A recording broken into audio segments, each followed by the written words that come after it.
Topic still pointless? Yes. Is this list still valid? Also yes. Let's look at row 2. First up, Asta. Now, some people might say Asta was born into a world of magic with anti-magic. He's automatically gifted and OP.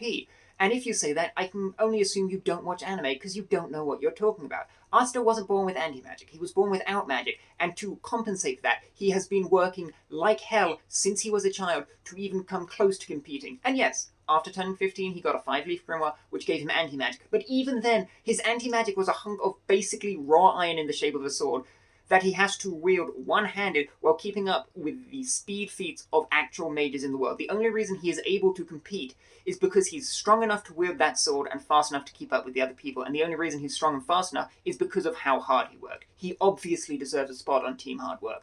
Next up is Saitama, and Saitama is arguably the most controversial pick on this list because he is arguably the hardest worker on this list. And I know what you're going to say. He only did 100 push-ups, 100 sit-ups, 100 squats, and a 10k run every day. How is that hard work?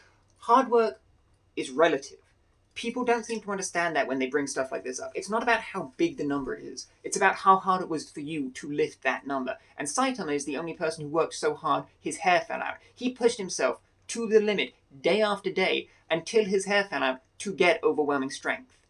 If you don't think that's hard work, I don't know what hard work is for you, and until the author himself comes down and says Donald J. Trump bestowed Saitama with his magical overpoweredness, he worked hard to get to where he is and deserves a spot at the top of Team Hard Work. Next up, Rock Lee. Rock Lee is the absolute goat of Naruto. Rock Lee was born without the ability to use ninjutsu or genjutsu, so he said, screw it, straight hands.